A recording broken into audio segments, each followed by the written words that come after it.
Welcome back, everybody, to the continued game development of the game which just have a name, which is gonna be amazing. I already recorded this, unfortunately, but I didn't. Press the record button. Hardly frustrating at all when that happens. It doesn't matter. Today we're gonna talk about two things that I've added since last time. One thing is gonna be Ambient Occlusion. We're gonna talk about that last, I think, because that's the most uninteresting change, maybe. And then I've also added the decoration system. What is the decoration system? Let's go into rooms here. Let's see. All these blue squares, as you can see, they're only visible in the scene view, not in the game view here. These blue squares represent places where we can spawn decorations. What is a decoration? A decoration is, let's just check that we're recording. Yes, we're. Decoration is a thing, such as, for instance, a large pile of ash, as in Harry Potter and the Portrait which looked to be a large pile of ash, or whatever that book was called. Anyway, or the vase. We can add the, not the vase, urns. They look like vases, but they are urns. Burned out candles. We have candles with flames, because as I said last time, you can have a lot of point lights now that we're using deferred rendering. Deferred rendering is amazing. And still we have not so many draw colors. So we have a lot of things that are placed inside of these blue squares. But how do we place things in these blue squares? Well, first of all, we need to place the blue squares. And the placing the blue squares is kind of simple. So I'm not going to go through that algorithm because I don't think that's applicable to too many people. Essentially what I do is just look for if there's anything for every square that can walk on here. Call this a square. If there's nothing on the left, then on the left side of this square, place these blue squares. Very simple algorithm. And then also account for doors. So we have a little bit of distance with where the doors are, where we're not place any props, because else we're going to run into them. So that's the algorithm for just placing the blue squares. But inside the blue squares, we want to place the actual stuffs. We want to place the actual props, the actual meshes. So how are we going to do that? Well, the first naive approach when you want to place things in a 3D environment is probably just going to be to randomize a position and then randomize another position and place something there, randomize another position. But then you realize that if you do this, there's a very high chance that your things are going to overlap on top of each other and it's not going to look that good. So then what you do is you check the distance between these two props, and if the distance is too close, if they're too close, or if they're overlapping, you find another position for the second prop, and you keep repeating this a number of times until you place enough things in your blue squares. This, unfortunately, you could do it this way, but it takes a lot of time and doesn't produce the best results. Instead, what one could do, in most cases, if you have things which are the same size, I would recommend checking out a video by Sebastian Laug, something like that, about Poisson sampling. If you Google Poisson sampling, it's probably going to be the first hit on YouTube. Very good video on that.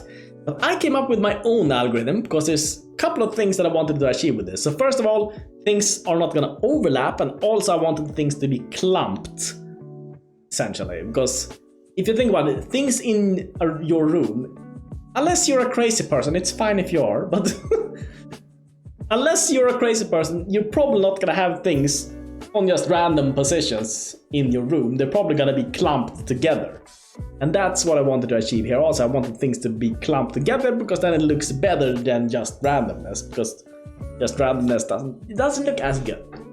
So how do I achieve this? Well, with this genius algorithm, which I think is just a version of Poisson sampling, or maybe it is Poisson sampling, I have no idea, but I came up with this algorithm and I wanted to show it to you because maybe it's gonna be useful for you. Maybe you can use it in your game. It's a very simple algorithm. So let's jump into Gimp. First of all, let's have a sip. Tomorrow Kaldheim is gonna be out also, so there's probably gonna be a lot of magics on my main channel from now on. Anywho, let's draw here. Dr. Pepper, most delicious thing ever. So here we have a square representing the blue areas that we saw last time. But you say these were 3D, aren't you? Shouldn't you do this? No, we're not gonna do this because I don't care about the height of these objects, because the height is essentially irrelevant because things are not gonna be floating on top of each other. just going to be placed. So we can just think of the placements in 2D. So first of all, what I do is I have a 50% chance, not 5%, Chris, 50%, to place a prop. So there's a 50% chance I'm just gonna ignore any blue square. Then there's a 50% chance that it's gonna place something in that square. So let's say we have an urn and we place it in a random position. Let's say we place it here. Then what we do is we draw a little bit of a square around this. So this area right here is the only area where we cannot spawn things. We can't spawn things anywhere else. So what we do is we have an algorithm which spawns something in an area, right? So it takes a random position and puts something in that thing. So all we need to do now is call that function more times, but with the remaining areas. But then you say the remaining areas have an area inside of it, which is a square, so you need another algorithm. No, you don't, because all you need to do is this. Wink, wink, wink, wink. And now you have rectangles, which you can call your function. You can have a recursive function and just call this with this square as a parameter. Let's call this entire thing here, this entire first rectangle, let's call it 1. Now you have 2, 3, 4, and 5, which you can call the same algorithm, and then it just recursively cuts down into smaller and smaller sizes as it puts props inside of it. And then of course you're gonna get to a minimum size where nothing fits in it, and then we're gonna terminate the algorithm. So whenever it has placed, let's delete everything. So whenever it's placed, so there's a 50% chance that it's gonna place one thing. Then when it's placed one thing, it's not gonna be 50% chance that it places the next thing, it's gonna be a 90% chance. You can, you know, try around whatever works for your level and your thing that you're doing here. It's gonna be a 90% chance that it tries to spawn something. So there's a 90% chance of something being here and here and here and here and here and here and here and here. But then what it does also is that every prop, of course, there's a list of props, a sorted list, and they're sorted by, this is a list by the way, representing a list. Every square here has some contents inside of it representing a prop that can be placed, such as an urn. These are sorted by radius, so this is the smallest radius, or small. Can't read, I know. Or big. So sorted. So let's say we are in this square right here. So the first thing that it does is find the position of the first prop that fits in this square. And then it selects a random prop. Random prop from this position and everything that's smaller and places it. And if it's, let's say for instance that it selects this thing right here, everything also inside of this list has a spawn chance. So let's say this doesn't spawn, then it just ignores this and selects the one next to it. Okay, this thing did not spawn because every prop in itself has its individual spawn chance. I know this is getting very complicated. Your algorithm, you said it was easy. It is easy. It just sounds complicated when I say it out loud. Then it goes to the next position, checks its spawn chance. Okay, are you gonna spawn this? No. Okay, then ignore this. Gonna spawn this? No. Okay, and then it finds one thing which is gonna spawn, and then it spawns that into the level. That's how easy the algorithm is. I know it sounded super complicated, but maybe if you watch this 2 times in reverse.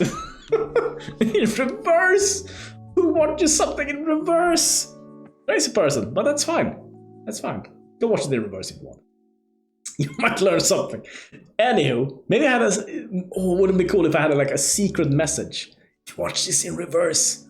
Enter this code into an ATM and you'll get $1 million out of it. That'd be cool. And someone's gonna check. Maybe it did. Maybe it's a secret millionaire or something. No, senor.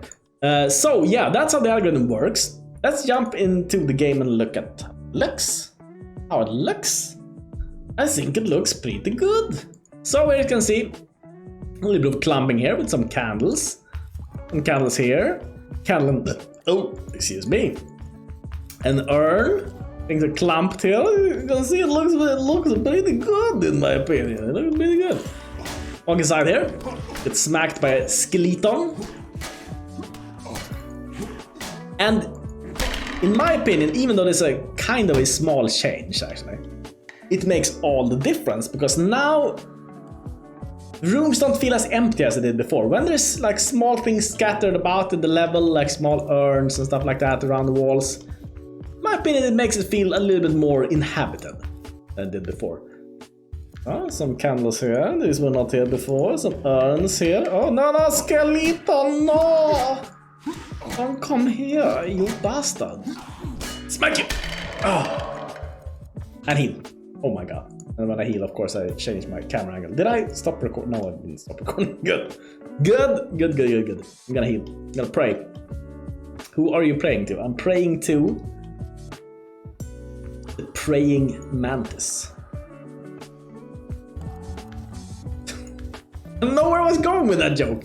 It's the first thing that popped into my head. Anywho, we also have Ambient Occlusion. Ambient Occlusion is maybe a little bit not controversial, but it's a thing that people probably don't like when you have too much of it, and I have a lot of Ambient Occlusion here, as you can see on these walls.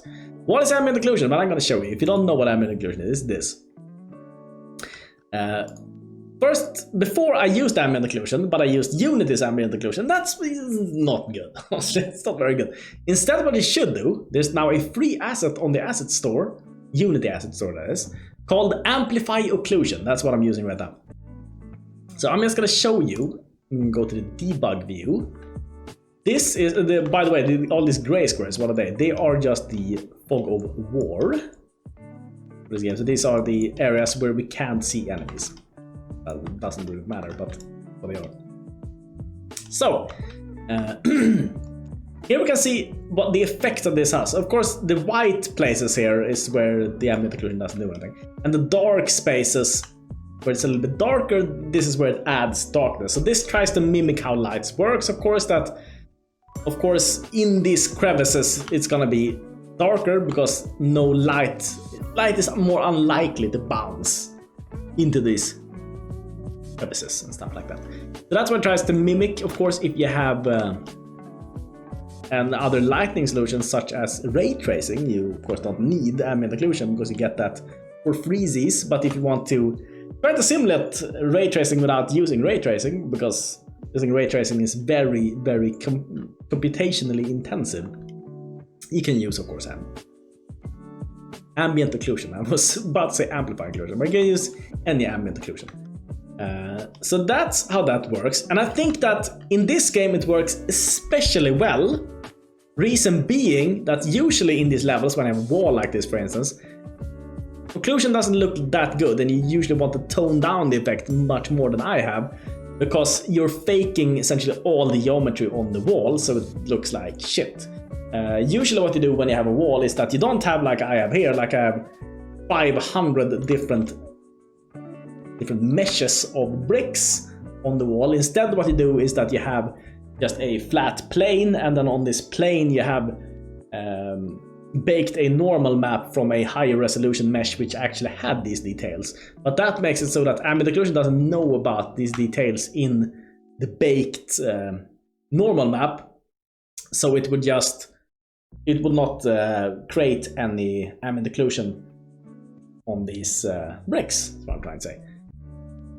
But now, since all the geometry in the level is real geometry, I think it looks really good, actually. So that's why I've kind of exaggerated the effect a little bit. We're using a lot of ambient. I mean, I guess I could go up to 1. This is 0, by the way, 0 ambient occlusion. This is a little bit, and this is how I like it, about 65%.